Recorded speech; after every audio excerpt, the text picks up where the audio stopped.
प्राप्ति के लिए हम लोग यहाँ पर आए हैं वो निश्चित रूप से हमारा पूरा हो, इसके लिए हर दिन यहाँ पर जब भी एकेडमिक शुरू होता है इस प्रार्थना से शुरू होता है। तो इन संस्कारों के साथ सफलता निश्चित रूप से आप लोगों को मिले, ऐसा हम सब लोग प्रतिदिन इस प्रार्थना के माध्यम से ही शुरुआत करते हैं। एलन करियर संस्थान जिसमें हम लोग जो है अभी एनरोल हुए हैं, इसकी स्थापना की अगर मैं बात करूं तो 18 अप्रैल 1988 को इस संस्थान का एक नन्हा सा पौधा आदरणीय राजेश महेश्वरी सर ने जो है इसे रोपा, और उस 18 अप्रैल 1988 के बाद इस लगातार 34 वर्षों के सफर में लगभग 11,000 हम लोग एम्प्लॉय मिलकर यहाँ पर एक और एक 11 के कंसेप्ट पर काम करते हुए लगातार इस संस्थान में बढ़ रहे हैं। इस संस्थान की शुरुआत 8 बच्चों से हुई थी, और आज अगर क्लासरूम कॉन्टेक्ट प्रोग्राम के अंदर अपन देखें तो पूरे एलन में 2 लाख से ज़्यादा बच्चे यहाँ पर जो है स्टडी कर रहे हैं और अपना करियर संवारने का काम प्रति वर्ष करते हैं।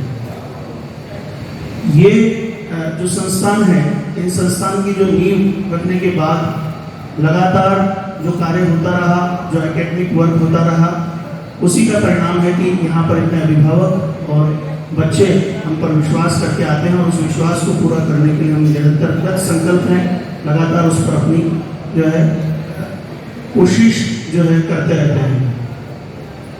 आप लोगों को अगर एलन सिस्टम के बारे में मैं थोड़ा सा ब्रीफ में बताऊं तो अभी हम लोग जो है कल से आप लोगों की क्लासेस शुरू होगी। कल से क्लासेस शुरू होने के बाद हम लोगों को आप लोगों को किट मिला है, पूरे बैग के साथ जो है यूनिफॉर्म मिली है।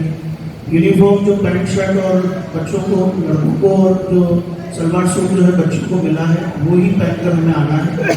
ये टी शर्ट हम लोग जो ग्रीन वाली जो हम लोग देख रहे हैं, ये टेस्ट के दिन या संडे के दिन जब भी हमें आना होगा संस्थान में तब हमें पहन के आना है।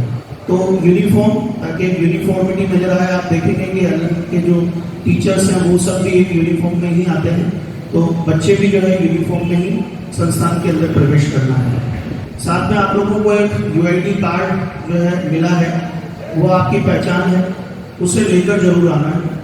जब भी संस्थान में हम लोग आएंगे, आप लोगों के फर्स्ट फ्लोर पर यहाँ पर इस बिल्डिंग के अंदर जो पीछे की तरफ जो बिल्डिंग है, यहाँ से जो है इनका एंट्रेंस गेट है, फर्स्ट फ्लोर पर आपको जाना है बच्चों, ए ब्लॉक के अंदर। वहाँ पर आपकी अलग अलग क्लासरूम जो आपको बैच अलग हुए हैं उसके अकॉर्डिंग आप लोगों की क्लासेस लगेगी। वहाँ पर जाते ही जैसे ही फ्लोर पर हम लोग एंटर होंगे, इस यूआईडी कार्ड को हमें जो है पंच करना है। जैसे ही यूआईडी कार्ड को पंच करेंगे, उसमें ओके लिखा आता है, तो इसका मतलब हमारी जो है अटेंडेंस रजिस्टर्ड हो गई। ये अटेंडेंस हमारी लगना बहुत आवश्यक है, क्योंकि जिस दिन आपकी अटेंडेंस नहीं लगेगी, मान लीजिए आपने पंच नहीं किया या मिस पंच हुआ आप लोगों से, तो उस दिन आपका जो रजिस्टर्ड मोबाइल नंबर पर आपके पेरेंट्स में के पास जो है वो मैसेज चला जाएगा। तो पेरेंट्स अनावश्यक रूप से परेशान होंगे, नहीं तो इसकी हैबिट हम लोगों को बनानी है कि जब भी आएंगे अपन एंटर होंगे अपने फ्लोर पर, जैसे ही पहुंचेंगे हमें वो जो है अटेंडेंस कार्ड जो है पंच करना है। फिर हम लोग जब क्लासरूम में बैठेंगे तो आप देखिए कि अभी जिस तरह से मैंने अभी कहा आपको कि एलन की क्लासरूम की दिन की शुरुआत जो है एलन प्रार्थना से होती है। यही प्रार्थना आप लोगों को याद रखनी है। ये प्रार्थना जो है आपके जो है वहाँ पर नोटिस बोर्ड पर और सभी जगह पर डिस्प्ले है, आपके मॉड्यूल के अंदर उनमें भी है। तो ये प्रार्थना हमें जो है प्रतिदिन करनी है, उसके बाद ही हमारा जो है एकेडमिक वर्क जो है शुरू होगा। तो ये प्रार्थना का हमें ध्यान रखना है।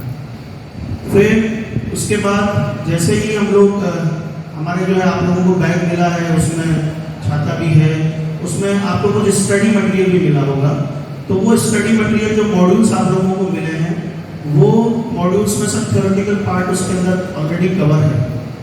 आपको कुछ अलग से एक्स्ट्रा मटेरियल जो है खरीदने की जरूरत नहीं है, कोई बुक्स वगैरह जो है एक्स्ट्रा बुक करने की आवश्यकता नहीं है। वो सब मॉड्यूल में ही जो है सारी चीज़ें अपना थ्योरेटिकल पार्ट और क्वेश्चन गाइड वगैरह सब उसके अंदर ऑलरेडी कवर है।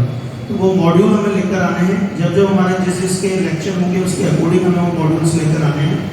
मॉड्यूल के साथ साथ हमें जो खरीदना है वो क्या करना है, खरीदना है रजिस्टर्ड और पेन। रजिस्टर और पेन हम लोगों को लेकर आने हैं, हम लोगों की जो भी नोटबुक है वो लेकर आनी है, ताकि हम लोग यहाँ पर पूरे एक्टिवली जो है बैठकर उस नोटबुक के माध्यम से हम लोग जो है उसमें नोट कर सके। जो भी सर शॉर्ट नोट लिखवाते हैं, जो डायग्राम ड्रॉ करवाते हैं, जो चीज़ें हमें बताई जाती है उनको अपन शॉर्ट फॉर्म में नोट कर सकें, उसके लिए वो नोटबुक और पेन हम लोगों को लेकर आना है, ठीक है। फिर हम लोग जैसे कई बार बच्चे आते हैं कि सर और क्या, तो 11th के अंदर की जो NCERT बुक है वो आप लोगों को लेकर आना है। 11th की NCERT बुक, वो NCERT बुक इसलिए जरूरी होती है क्योंकि वो हमारे एकेडमिक करिकुलम में भी जो है काम आएगी। और हम लोगों ने देखा है कि नीट की प्रिपरेशन में जो NCERT बेस्ड भी हम लोग जो चलेंगे तो वो भी रेगुलर जब जब टॉपिक हमारा कवर होगा वो NCERT भी हमारी साइमल्टेनियसली कवर होनी चाहिए, तो वो भी रेगुलर बेसिस पर हमारी कवर हो, उसके लिए जो है हमें NCERT बुक जरूर हमें लेके आनी है। अगर वो नहीं परचेज की है तो वो जरूर परचेज करें। बाकी और कोई एक्स्ट्रा बुक करने की आवश्यकता नहीं है क्योंकि पीछे मॉड्यूल के भी क्वेश्चन रहेंगे, उसके अलावा आपको रेसेस दी जाएगी और रेगुलर जो है एनालिसिस जो है प्रैक्टिस जो है उसके लिए आपको जो है क्वेश्चन बैंक दिया जाएगा। रेगुलर आप लोगों से जो है क्वेश्चन की जो है फॉर्मेट वो सब मिलता रहेगा, वो आप लोगों को आपका जो काउंटर रहेगा वहीं से आपके फ्लोर पे जो आपका काउंटर रहेगा वहीं से उसकी अवेलेबिलिटी होती रहेगी। अब हम लोग जब क्लास में बैठेंगे बच्चों तो क्लास का जो शेड्यूल रहेगा, मैंने कहा प्रार्थना के बाद आप लोगों का 4 लेक्चर आपके जो है डेली बेसिस पर होंगे। 6 डेज, संडे ऑफ रहेगा आपका। उन 4 लेक्चर के अंदर 85 मिनट के आपके लेक्चर होंगे, 15 मिनट का बीच में ब्रेक होगा। ऑलमोस्ट 6 आवर्स हम लोगों को जो है एलन के अंदर स्पेंड करने हैं उस एकेडमी के अंदर। तो 15 मिनट का बीच में ब्रेक और 85 मिनट के लेक्चर आप लोगों के जो है 4 लेक्चर आप लोगों के रहेंगे। उन लेक्चर में हम लोग मेन क्लासेस जो है हमारी कवर होगी, हमारा जो सिलेबस जो है वो कवर होगा। लेकिन एलन का एक 3 टीयर सिस्टम बना हुआ है। मान लीजिए मेन क्लास के अंदर हमें कोई चीज़ समझ नहीं आती तो उसके लिए फिर डाउट सेशन होता है। डाउट सेशन जो है आपके मेन टीचर भी लेते हैं जो आपको पढ़ाएंगे।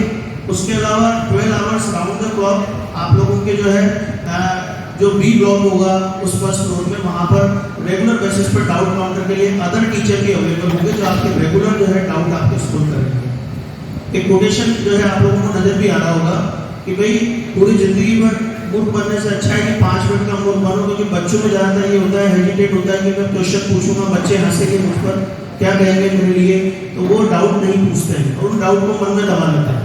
ऐसा नहीं होना चाहिए, बिल्कुल ओपन माइंडेड होकर अपने टीचर के साथ जो है अपन को इन्वॉल्व होना है। और जब भी हमें कोई ऐसी प्रॉब्लम आती है या हमें कोई सब्जेक्ट में या टॉपिक के अंदर कोई प्रॉब्लम आती है तो उसको अपन को तुरंत सॉल्व करना है। इसके अलावा हम लोग जब मान लीजिए डाउट में भी हमारी चीज़ें सॉल्व नहीं हो रही, कुछ टॉपिक हमारे छूट भी गए, तो उसके लिए हम लोगों की रेगुलर इंटरवल पर जो है री क्लासेस भी प्लान होती है। तो वो री क्लासेस के अंदर भी हम लोग जो शेड्यूल रेगुलर जो है नोटिस बोर्ड पर देखते रहे, क्योंकि जो 15 मिनट का ब्रेक होता है वो इंटरवल ब्रेक आप लोगों के लिए एक तो रिफ्रेशमेंट वगैरह के लिए तो होता ही है कि हम लोग रिफ्रेशमेंट वगैरह ले लें और थोड़ा सा फ्री हो जाए, थोड़ा रिलैक्स हो जाए उस मोनोटोनस जो है शेड्यूल से। लेकिन साथ में नोटिस बोर्ड भी आप लोग रेगुलर बेसिस पर आपकी हैबिट रखें कि वो आप देखते रहें, क्योंकि नोटिस बोर्ड पर ही सारी इंफॉर्मेशन रहती है जो टीचर्स आपको पढ़ा रहे हैं, उनके डाउट काउंटर्स का टाइमिंग क्या है। इसके अलावा जो अदर जो है उसमें टेस्ट से रिलेटेड इंफॉर्मेशन हैं, जो बच्चों के रिजल्ट्स हैं, वो सब उसी पर लगते हैं। तो नोटिस बोर्ड पर देखने की हैबिट जरूर डालो कि एवरी डे मैं ब्रेक के अंदर जब भी फ्री हूँ मैं एक बार नोटिस बोर्ड पर जरूर अपनी नज़र जो है वो देख लूँ कि क्या हो रहा है क्या नहीं हो रहा, उस पर हमें देखना जो है जरूरी है। फिर हम लोग जब ये 3 टीयर सिस्टम को जब फॉलो करेंगे बच्चों, तो अब टेस्ट यानी हमारे एलन के टेस्ट होंगे। तो एलन के टेस्ट में हमें क्या है, ये प्रैक्टिस टेस्ट है एलन के टेस्ट। एवरी 21 डेज यानी 3 वीक्स के अंदर आपके ऑब्जेक्टिव पैटर्न पर मीन पैटर्न के अंदर ये टेस्ट जो है ऑर्गेनाइज होंगे हर 21 दिन के अंदर 3 वीक्स में। तो आप लोगों को ध्यान रखना है कि ये मैंने आप लोगों को नाम दिया प्रैक्टिस टेस्ट, यानी ये हमें हमारी गलतियों को बताने वाले टेस्ट है, जिससे घबराने की जरूरत नहीं।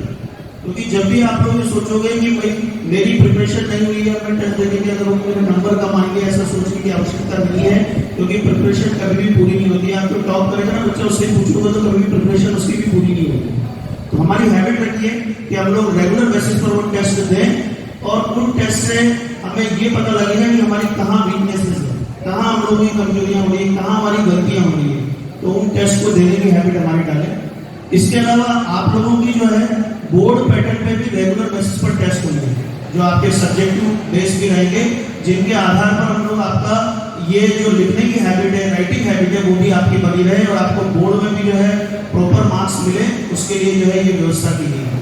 तो ये बोर्ड पैटर्न पर भी आपके रेगुलर बेसिस पर टेस्ट होंगे।